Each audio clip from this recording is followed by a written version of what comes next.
Welcome back to Open to Truth, a podcast all about exploring big ideas and discovering truth together. My name's Clint. Hey, I'm Tony. Welcome back. We have a guest coming on the show today. Great. A guest episode. Love these. And her name is Dr. Janet Kellogg Ray, and she wrote this book, Baby Dinosaurs on the Ark.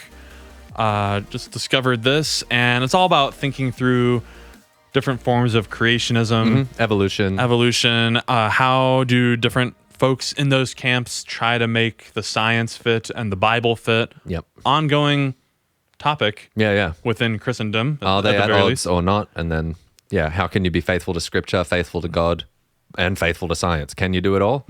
Find out on this epistive. Right. And frankly, I'll say this later in the episode, but we just got done recording with her. But yeah, I have found myself not really feeling too confident about my factoids about evolutionary theory. Agreed. Yeah. It's more that my biblical interpretation has led me to a place of openness about the topic, and I never did the legwork to figure out what might actually be true. Right. Yeah. And this is a great first step. We really enjoyed our conversation with Janet, and hope you enjoy. Yeah. Well, welcome to the podcast, Janet. Thank you. I'm glad to be here. So you have written a book, Baby Dinosaurs on the Ark.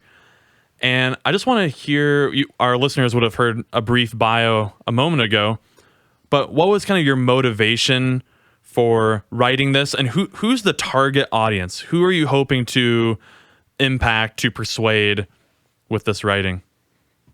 Well, a big problem is that most people who question or deny evolution, everything that they know about evolution comes from anti-evolution sources. Sure. So I wrote this book to be scientifically sound, and at the same time, I want my readers to know that it comes from a person who is all the way on Team Jesus.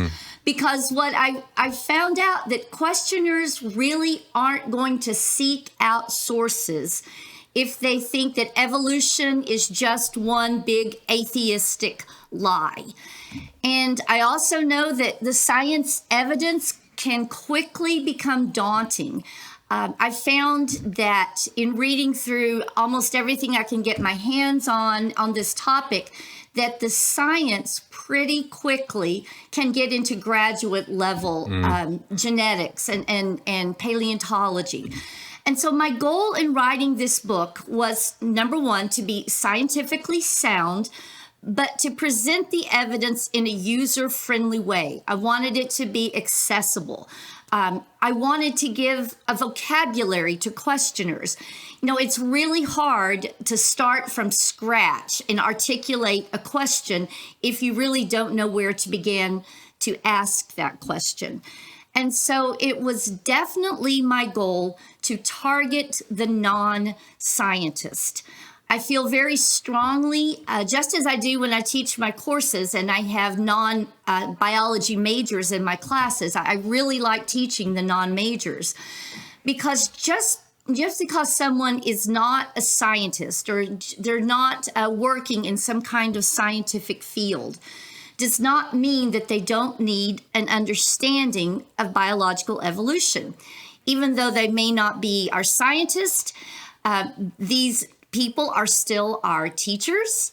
There are pastors, there are politicians, there are policymakers, and very importantly, there are school board members. You know, I'm here in Texas, and about every 3, 4, 5 years in Texas, it becomes a big deal with the state school board, where we are going to have to redo our science curriculum for the public schools, and we have to add verbiage into our curriculum, something along the lines of studying the strengths and weaknesses of scientific theories. Well, it's very obvious that the scientific theory in question is not gravitational theory. We're not asking our students to question the strengths and weaknesses of gravity. The unspoken theory that they want to be examined is always evolution theory. So non-scientists are called upon all the time to make decisions regarding school curriculums, public policy, even church faith statements.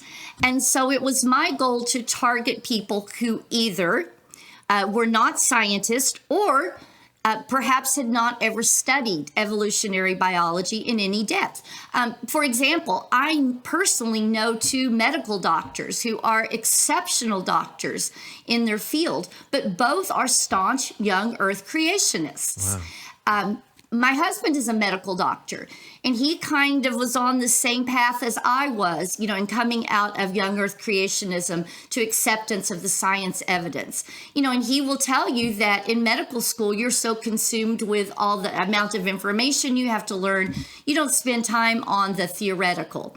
So I wanted to do this. I wanted to give the evidence for evolution, the age of the earth, in a user-friendly, very accessible way.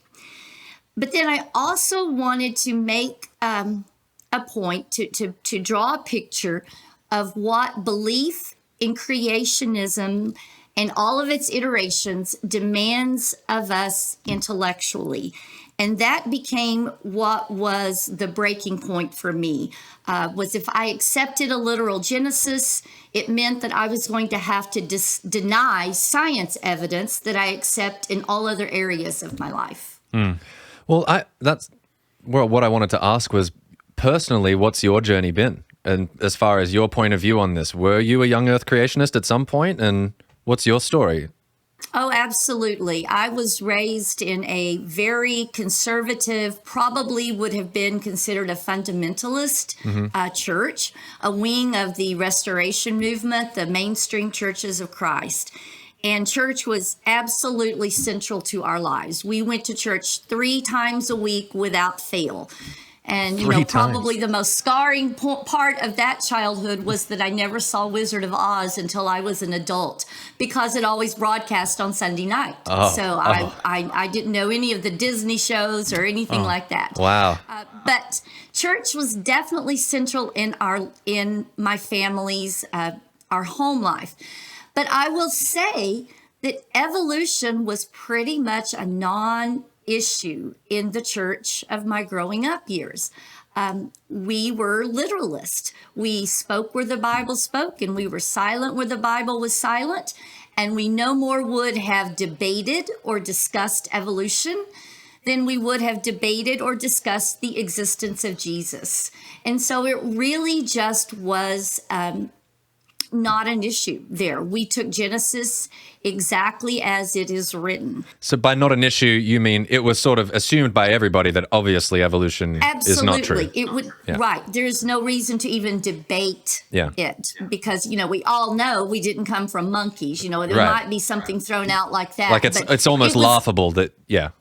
Absolutely. And interesting that you say that, because a few years ago, on my mother's 80th birthday, the whole family gathered at the old home church, and there was a preacher there who was actually my kid's age. He was not an old guy. He was a young guy.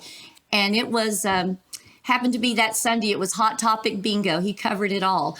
But when he came to the evolution part, his comment was, when you get to heaven, God will laugh at you if you believe this. So he actually used that term, that God will laugh at you. Wow. Right. Okay. But my first recollection of something not quite being right there was probably in middle school, junior high science, and then on into high school biology. For the first time, I studied in depth what we called then the animal kingdom. And we worked our way through all the different phyla of animals, from starfish and worms and all of these things that I guess as a kid, I never realized these things are considered animals too, along with all the warm and fuzzy things. Mm-hmm. And I definitely remember having the thoughts that these animals, as diverse as they are, really seem to have a connection. assuming that everything was specially and uniquely and individually created by God in 6 literal days, it never occurred to me that there could have been a connection between these animals, because it looked for all the world like these animals had the same systems, the same organs, many of the same things going on here, just modified in different ways. And I've heard creationists say in retort, like, hey, don't fix what ain't broke. God had a good idea and he just ran with it. Yeah. Well, there's some problems with that that line of reasoning too. But I didn't really have the vocabulary at the time to articulate any of these questions. I just remember kind of wondering about it. But again, in my estimation, evolution was synonymous with atheism. And so I didn't really go there. I remember just trying to think, can we just close one eye and squint and pretend like the fossil record is the same as the 6 days of creation? I even went to a Christian university and I was a biology major and I had a wonderful biology education. But even then, the professors would say, here's the section in the textbook on evolution. You need to read it. You need to know about it. And that was about it. It was dropped. And probably about 10 years after I graduated, I began to read he's an old earth creationist, but he was a geologist. And I began to read his material specifically because he talked about an ancient earth. And that was just the gateway for me. Here was a man who was a Christian man, but he was also a man of science. And he said, there's another way to read Genesis. And that just opened the floodgates for me. And then about this time that I began really investigating, there was a big problem at my alma mater, the Christian University, from where I graduated. There was a young earth apologist who's still around these days, who made a lot of trouble for a couple of the biology professors, one of whom was one of the dearest professors to me. I worked for him. I taught labs for him. But this apologist went in and demanded the careers of these 2 professors, because by this time they were overtly teaching evolution, just 5-6 years after I graduated. And this apologist ruined their careers. Wow. Ruined their careers. They resigned and never were the same. And so this was really motivation for me to begin to read both secular materials, materials written by believers who also accepted the evidence for evolution. And there was just no stopping from that point. Oh, that's really helpful. Maybe our audience would find helpful just where you and I are coming from too, sure. just so there's no confusion. Yeah. My journey with this similarly grew up in a young earth creationist home and church. I would say evolution was an issue. It was addressed from the pulpit and various materials and presumably shown to be wrong in that way. I remember laying in bed at night, I had this book called Dinosaurs in the Bible, and it was a picture book, and I looked at this thing every night for a couple of years. I thought I was enraptured, like, oh man. Dinosaurs, cool. I know, exactly, and I felt jealous of these early humans who had the chance to ride on a tame brontosaurus. some, and I was bummed out, but also excited by reading it. And then you tell the story in the book that I really liked. Well, it's tragic in a way, but of students that felt like you were like this atheist professor challenging their faith. And I remember being that student. Like there's that documentary / movie, God's Not Dead. And I was that kid. Yeah. I took I'm a bio undergrad major. And I remember we had it was at Kent State University, so public school. We had classes on evolution, just that. It's not just the afterthought. It was like, let's learn about all the theory. And I remember coming equipped to class. I'd have my You'd have your Philip ammo. Johnson Darwin on trial, and I'm leafing through as he's lecturing. I'm like, oh, I know what to say next. Bam! Evolution's a tautology, survival of the fittest. And yeah, at some point, really, my journey with this was, and I feel ashamed by it. Maybe. Man, I feel like you say that a lot on this podcast. Mate, it's a free space. This is a learning podcast. No shame here. I'm ashamed a bit that my journey with this was never led by science. Oh, I know what you mean. Yeah. Yep. At every point along the path, I found what science-y things To back up your position. and in fact, I still feel that way, even though like, so my journey toward like embracing a theistic evolution view was more scriptural. I just felt, I became convinced of a non-literal reading of Genesis through the likes of folks like John Walton, who I think endorsed the book. I was delighted to see that. Oh, that's great. So like, I just felt free to, I don't think Genesis 1, nor really the rest of Genesis, is trying to say anything about science. So I'll just kind of let it ride. And so similarly, I feel very naive about the scientific evidence that undergirds my current belief. Yeah, I'd agree. My story is pretty similar. Grew up, it sounds like we all had pretty similar upbringings, actually. Grew up in the church with a particular sort of wooden view of scripture and a literalist view of scripture. And it wasn't until I started in my teen years wrestling with faith and doubts and was introduced to William Lane Craig and the arguments of natural theology that I found, here's a guy who I really respect intellectually. He's a bright guy who apparently has no problem endorsing an older earth, or he's at least open to discussing that, where it had been sort of taboo for me. And I think part of that was the fear is, well, if I can't trust Genesis, then how do I know Jesus is real or whatever, you know? But as my understanding, like now these days, to your point, my understanding of what scripture is trying to do, and particularly what the opening chapters of Genesis are trying to do, there's just, the stakes are much lower for me now. So I've been afforded sort of this freedom to remain agnostic about it. And like you, I have some vague memory of the arguments on each side. Like I know the eyeball is apparently too complex to evolve, and there's irreducible complexity, Right. and then there's these buzzwords. Yeah, I remember that back and forth, but I'm not that intimately acquainted with where the data is at, and so I've been comfortable siding with the scientific majority, which it seems like the consensus is Like I evolution, do with everything else. yeah, like I do with cosmology.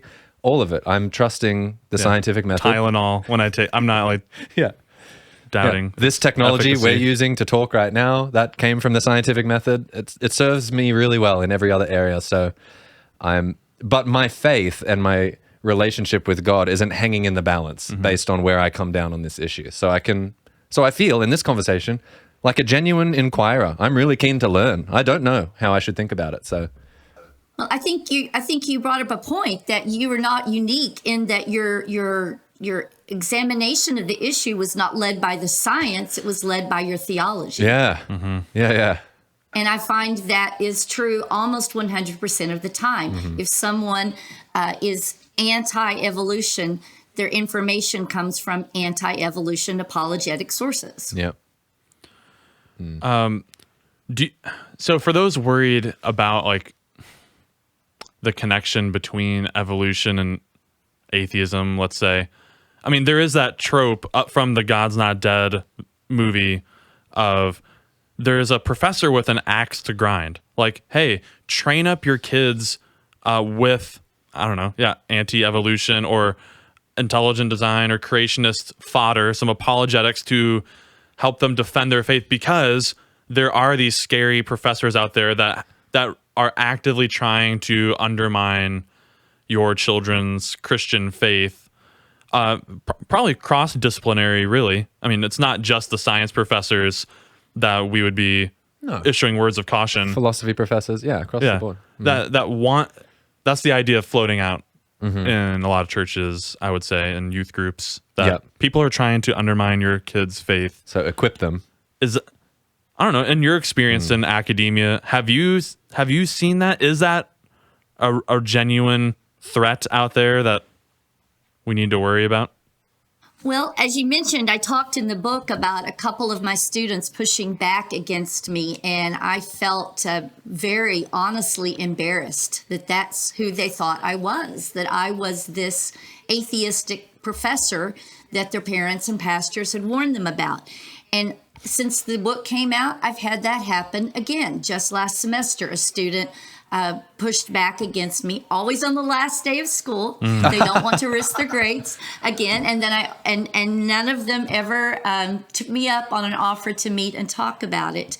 But there is definitely that fear among Christian parents, Christian students going off to college. And as far as encountering other academics who are antagonistic, or as you said, an axe to grind against religion, honestly, I don't think that is tremendously as prevalent as we'd be led to believe in these God's Not Dead movies and in some of the apologetics literature. Now, of course, there are scientists like Richard Dawkins with a true axe to grind against religion. But in my experience, these types of scientists are rare. Now, scientists may not be people of faith. They may be atheists, but they don't have a problem with someone being a person of faith and a person of science. You know, interestingly, and he would probably hate this, but Dawkins and Ken Ham actually are in complete agreement in this case that religion and evolution are completely incompatible. But those two are on the extremes of the scale. But unfortunately, they are the two loudest voices, so they get the most attention. And that's why I think we see this on TV, in these movies, just in the tales that we tell our kids before they go off, that there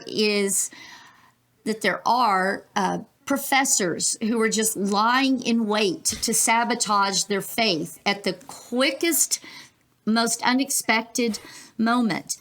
And it's actually no wonder that students come in like my students did with their guards up.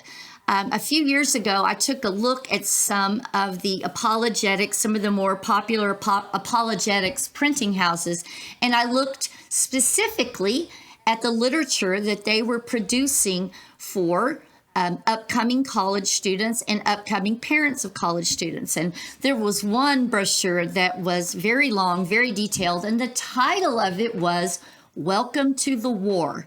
And so just from the very beginning, we set up what the expectation that your faith is going to be attacked. And these apologetics houses not only warned against secular universities, but they said, and this was the actual term they used, that Christian universities had also been infiltrated. With professors who it was their goal to destroy the faith of a student. So it's understandable that students come in with their guards up, but I don't think in real life there is that much overt antagonism, although absolutely there are going to be professors who are not people of faith, but that doesn't mean that they are saying that faith and science can't coexist. Interestingly, a biology professor at my alma mater and I were having some correspondence back and forth, and he told me just this one little fact, and it's just really stuck with me. He said that when he talks to his colleagues in secular universities, that he finds that his colleagues in secular universities have a really hard time convincing their Christian students about the truth of evolution. While he, on the other hand, as a professor in a Christian university, does not have the same hard time convincing Christian students of the truth of evolution. It's almost as if when students go into a secular university, they are assuming the professor is an atheist. And they're assuming they're going to teach you evolution because it's an atheistic pursuit.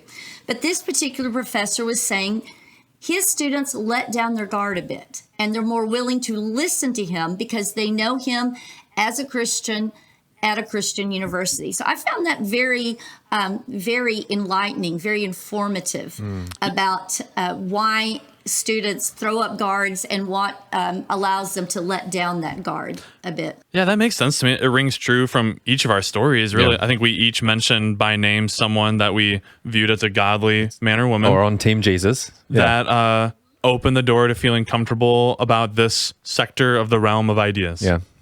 So, Yep. totally. Well, I'd like to dive into, I guess, some of the meatier content of thinking through some of the different, well, we've mentioned them by name briefly, like young Earth and old Earth. I'd like to delineate just really what we mean by that. But before we do that, I like the term, I hadn't heard it before, but it makes a total sense, this term Gish Galop, which I think refers to, is it Stanley Gish? Am I getting that right? Dwayne Gish. Dwayne Gish. Yeah, the Gish Gallop. Yep. What is that? Well, it's yeah, go ahead. it's named for a famous creationist debater whose primary debate tactic was when it was his turn to speak, he would just one after another just pour out question after question or observation after observation. And there was no way under the allotted time that his opponent could ever answer every question or every observation. So then when it was Gish's turn again, he would then point out how weak his opponent's arguments are because they can't even answer this list of questions that I just threw out here on the stage. And so the Gish Gallop just became known even outside of creationist debates as a way to avoid fact-based arguments. So all you have to do to win a debate, according to this particular strategy, is all you have to do is sow doubt. And with so much doubt here on the table, ladies and gentlemen, how can you ever accept evolution? Yep. Look at all of the unanswered questions. So that was just a strategy used by this one particular apologist, and it's just kind of gone off from there. So I bring that up to, I don't want to be... We don't want to be gishing today. Although I can see how it can feel that way. Like you brought up right away a feeling that I've had of very quickly, even something like Answers in Genesis and some of their articles, I feel over my head right away. Like in some of the scientific things that they're bringing up, and like you said, might require graduate level training to sort it all out. And I don't want our listeners to feel that way either from the opposite end of this, of like, oh, they just laid out a bunch of different, arguments for evolution and didn't consider the other one. So we'll try to kind of tailor it in just a few key points and not overwhelm anybody. But yeah, let's kind of dive in.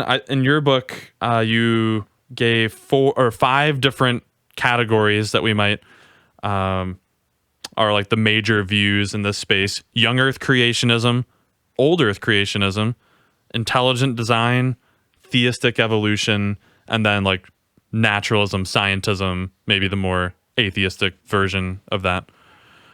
So yeah, let's just talk through each of those briefly. What do they mean, and what are the main sticking points that they're claiming? Well, first of all, I would just like to point out that when I use the term creationist or creationism, I'm using that term to describe a particular approach to evidence, an approach to scripture.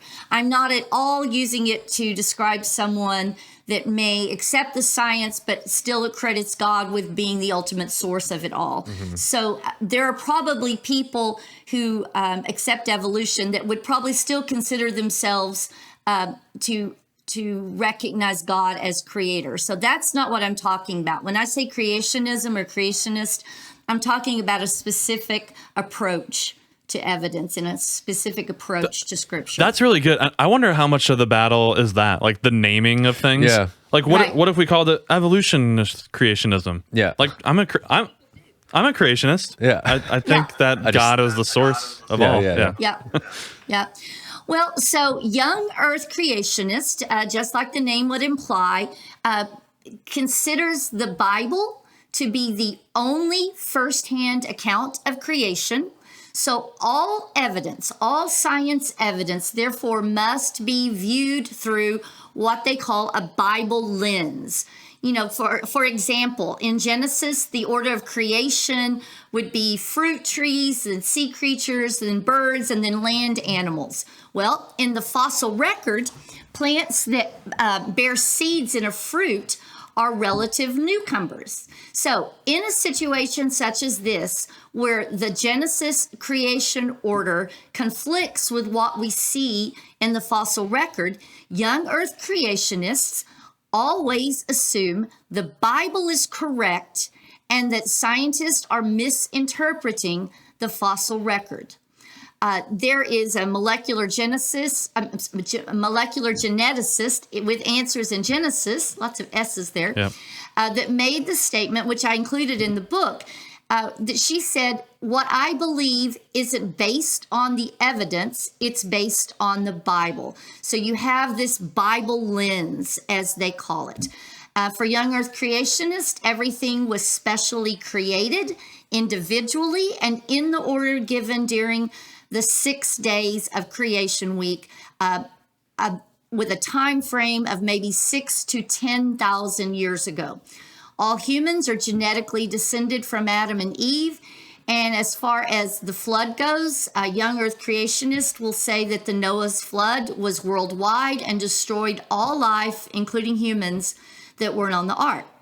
Now, old Earth creationists generally differ from the young Earth variety by accepting the evidence for an ancient Earth and an ancient universe. Old Earth creationists will still say that everything was specially and individually created, but the creation week is interpreted one of two ways usually. I think the most prevalent is what they call the day age view of it, whereas each day of creation was actually, millions, billions of years long. Everything was still specially created. There is no common ancestry. It's just the days were not 24-hour days. Mm-hmm. There is also another view that there was a creation that existed before Eden, and then along came Eden with the 6-day, 7-day Genesis account. Still within this model, old Earth creationists will think that science will ultimately agree with the Bible. Adam and Eve were historic, but probably one of the most major departures besides the age of the earth from young Earth creationists is not all old Earth creationists require that Noah's flood be worldwide. Some do, some don't, but you have that little bit of a difference there among some old Earth creationists. Intelligent design. Intelligent design is not really a view separate from creationism, but intelligent design is best understood as a way of defending creationist views.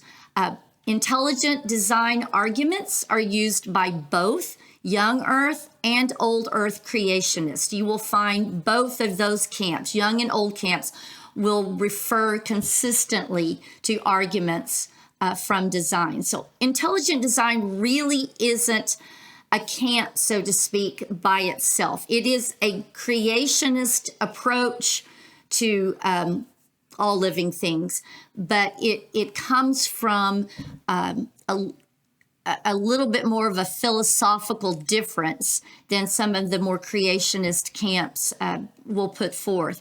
But just very briefly, intelligent design holds that living systems and structures are so complex they could not have possibly evolved, and that living things are so complex that all parts and pieces had to have been in place from the very beginning for these features to have been functional. Intelligent design would hold that all life was specially and uniquely designed by an intelligent designer. That word design just replaces the word created when you're in an intelligent design context.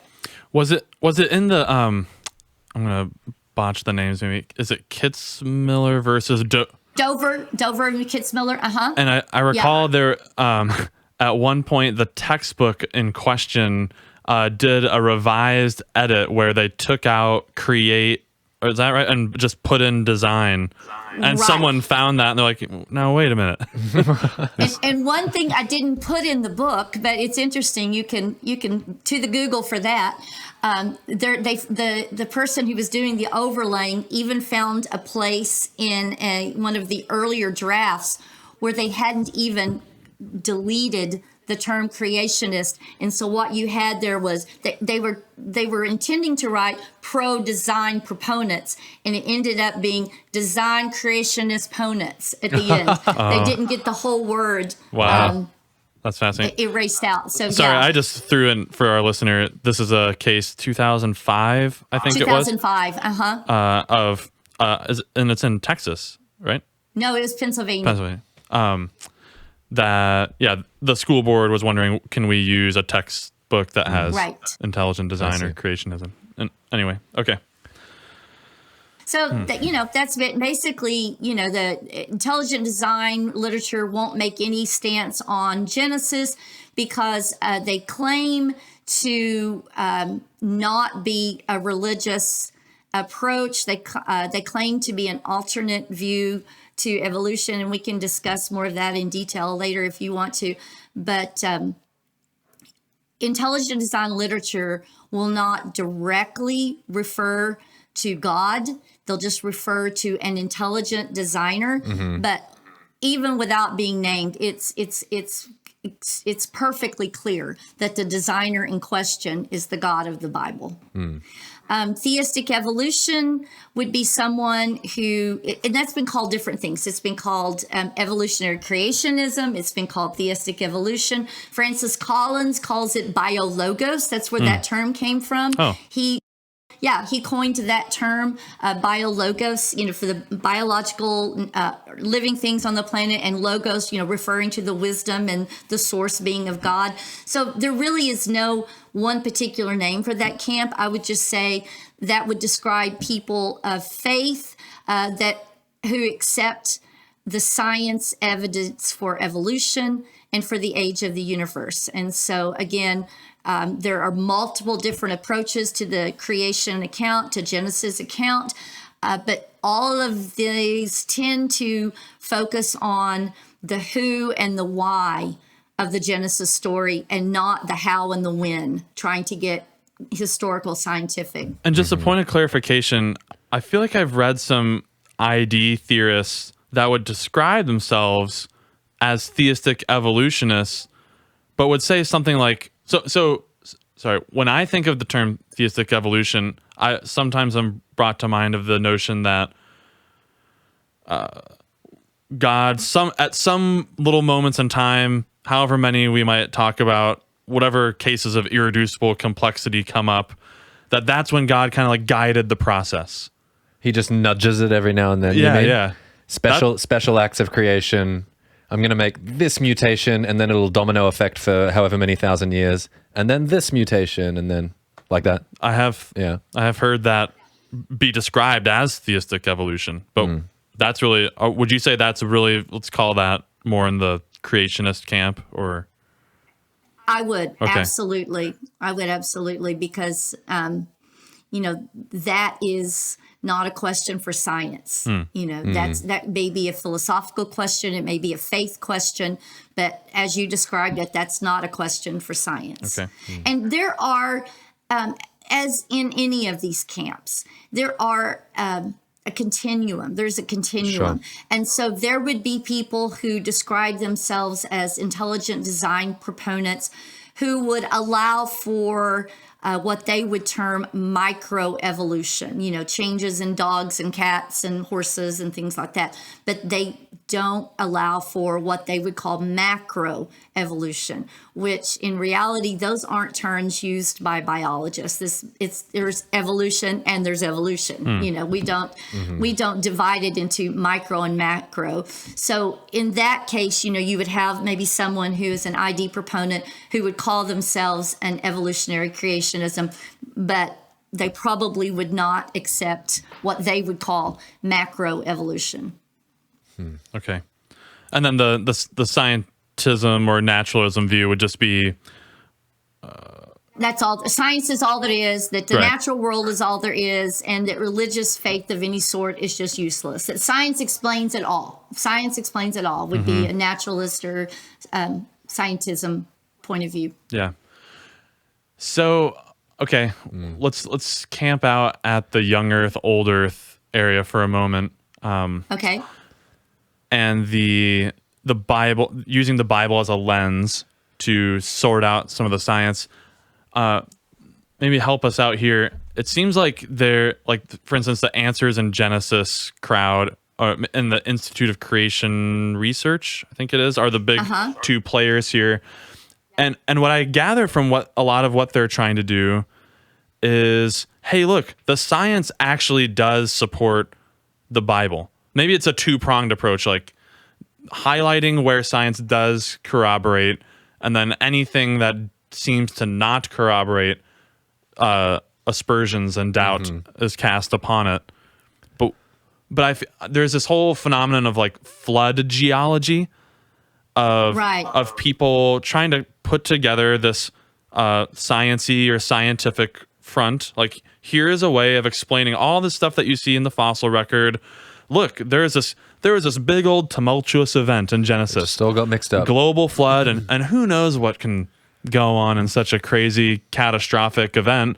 Tectonic plates are all jangled up, and, you know, Yeah. I've had a flood in my basement, and everything went everything. It's very disruptive. Yeah. So imagine it all over the world. yeah. That's what caused all this stuff that we see in science. Nothing about what we're finding out there in the world and people digging up stuff says anything about that the creation story in Genesis is wrong. I feel like that is something I would read out there or hear. Can help us sort through that. Well, first of all, I would just like to say that there actually is geologic evidence that there was a catastrophic flood of some sort in the Middle East around the Mediterranean about 7,500 years ago. And so I'm sure those people, those hunter-gatherer, early farmers, I'm sure it felt like the end of the world to those people because we have this geological evidence that it was a massive flood. And so I don't find it surprising that we have many, many flood stories in the collective memories and in the cultures from that part of the world from before even Israel told her story with a different theological point of view. But what we do not have, we absolutely have no evidence, whether geologically or in the fossil record, of a worldwide catastrophic flood. Well, you mentioned you had a flood in your basement. Well, we know all too well recently, in the last, has it been 15 years now since Katrina? What happens following a massive hurricane in New Orleans and then the levees breaking? We know what happens all too well when flood waters come in to where humans are living. And when the flood waters go away, things aren't just settled out in nice, neat layers with the most primitive plants and animals in the first layer, and then a bit more complex, and then a bit more complex, and finally we have human beings in the newest layers. We know from modern day floods, that's not what tumultuous and receding flood waters do. They don't leave things layered out and settled out in very predictable layers. It's chaotic. Everything is torn apart. Everything is torn limb from limb. We also know how rocks weather and erode. We know how sand dunes form. We know how limestone forms. And when these processes take eons. We also know that turbulent waters settling out over a year's time could not have possibly produced these formations. But probably the biggest problem is found in the fossil record. There is order in the fossil record, a consistent, recognizable order in the fossil record. I found this fascinating researching my book, is that back in the 18th and 19th century, the 1700s and the 1800s, when geology and paleontology were new sciences, and decades, 100 years or more in some cases, before Darwin published, these geologists and paleontologists were recognizing this characteristic of the geological record, that these fossils were in very recognizable and very consistent order. Now, these geologists and paleontologists of the 18th and 19th century understood that this did not support the Genesis account. And the reactions varied. Quite often it was, this must have been how God did it. And they just went on from there. Again, Darwin wasn't on the scene at the time. But although Darwin wasn't the first to propose that life had changed, it just wasn't as in the public consciousness at this point. Others were more disturbed with the implications of this fossil record. And so some proposed multiple successive creations to try to make the Bible fit the science. And so flood geology, as it's often termed, does not explain this consistent, recognizable order that we see in the fossil record. What would we expect to see if there was a worldwide flood that lasted almost a year, that ripped up continents, as the young earth creationists will say, that ripped up continents, threw down mountains, tore apart the ocean floor? All of this is described as happening during this year of the flood. And why do they say that the continents are all jumbled up? I don't get why you'd have to say that. Continents because you have to account for continental drift. Okay, that's right. Yeah. So you account for continental drift, the evidence that we have for that. Because someone found half a seashell in Brazil and the other half in Liberia. Or something, yeah. They had to be together. Well, that's really did happen, right? Yeah. Yeah, so Pangea, I've heard that term, when all the continents were together. And so they say that was what it was maybe back in Adam and Eve in the garden in Mesopotamia there, but then the flood pushed all these across. I have not looked into at all the geological evidence, if that's feasible. No, I have no clue. But I think I might have been told something like, oh man, that's a global flood. It's crazy. Who knows what can happen? It ripped up everything. Yeah. But what would we expect to see? What would we, just with our experience, our limited experience of following Katrina, the flooding that happened there, what would we expect to see if all of this happened over a year's time? We'd see this mishmash, jumble of plant and animal life, just torn limb from limb. But that's not what we see. Our flood geologists, creationists will also claim that there was a sorting out process going on. And that's why we see what we see in the fossil record. And so this sorting out process, according to them, is that, the heaviest or the stupidest or the slowest animals died and then sank first. Because they couldn't get away. On and on. Because they couldn't get away from the floodwaters. Because they couldn't, right? They couldn't get away from the floodwaters, right? And so then you find the most agile and the cleverest at the top layer, and the youngest layers of rock, which is why, according to creationists, we only find humans in the topmost layers of the fossil record. Gotcha. Again, the problem with that is that's not actually what we see in the fossil record at all. In fact, it's exactly the opposite. And so, my question would be, if humans are only in the newest layer because they were the most clever, or they were the most agile, or they were smart to get to high water as the flood was rising, my question would be, well, was there no one who was old or disabled or sick, or was no one a child? Was no one actually slow? Because we absolutely do not find any human fossils in any layers younger than 4 million years old. That's really an amazing... That is incredible. Factoid to bring up in this discussion at this moment, because if you're going to appeal to the wild and craziness of a global flood to tell me about tectonic plate movement, then it would also, you would predict or expect this. I think this is what you're saying. A mishmash of different life forms in the fossil record. And just for anyone that might be like really dubious of fossil record, I'm sure we'll get into a little bit more, but there are big exposed slabs of rock out there in the world, thankfully so, that we can kind of look back and see as sediment was deposited, here's different layers. And you're saying we do not find, there isn't a human skeleton down at the bottom. Like there easily could have been in the, hey, it's crazy big flood. If it had all been jumbled, Wow. Another big problem with this flood geology, and it's conveniently ignored in most creationist literature, is plant evolution. You know, as Ken Miller says, plants are good at a lot of things, but they're not really good at running to high ground. And so why do we see an unfolding of the fossil record when it comes to plants? We don't just see fruiting trees, angiosperms, they're biologically called. We don't see angiosperms in the fossil record until the very youngest layers of rock.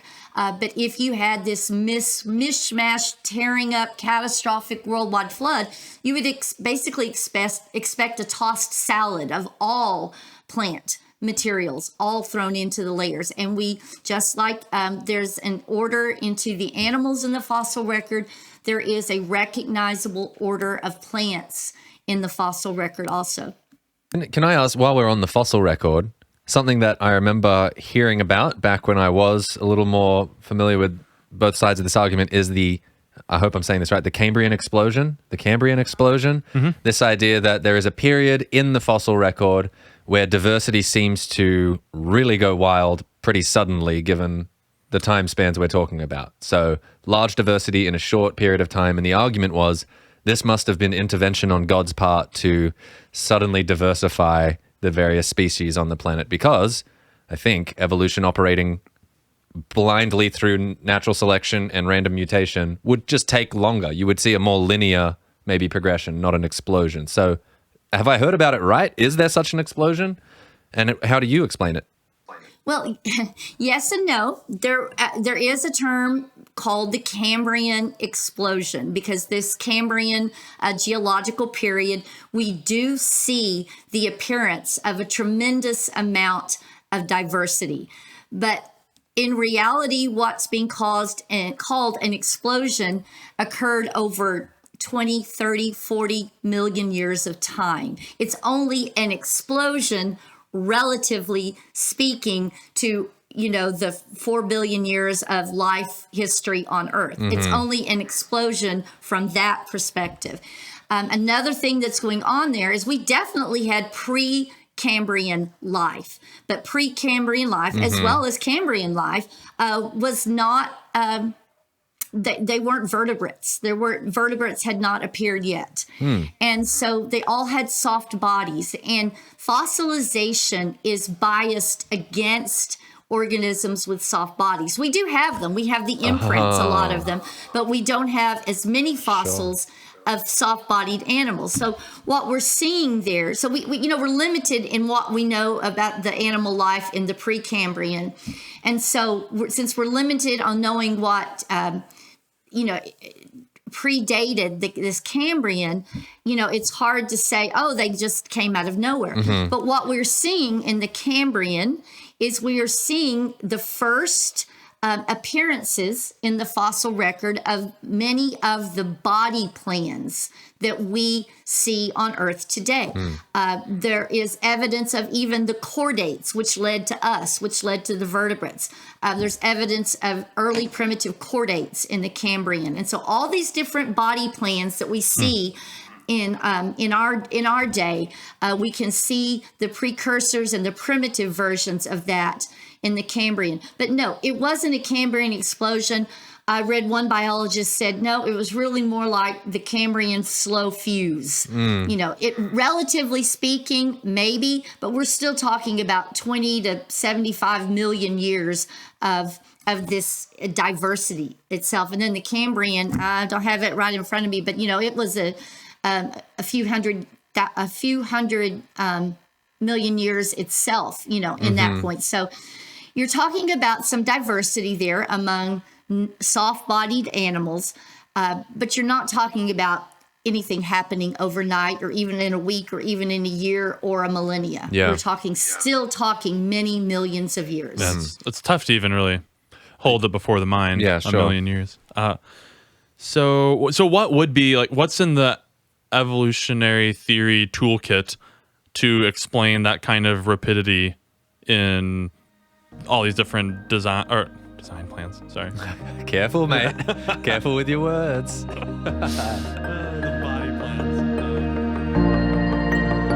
Hey, this is Tony. Sorry to cut the discussion short there. I know some of you are probably like, hey, I could go for another hour. Well, good. You're in luck because there is another hour of that conversation to come. But we're breaking it up into 2 episodes. Full disclosure, it's because my kid has arrived and we've been kind of busy, so recording has been a little challenging. Even editing has been a little challenging, so sorry that some of these episodes are slightly behind schedule. But there's another hour or so of that conversation with Janet about evolution coming your way next week. So stay tuned and stay curious.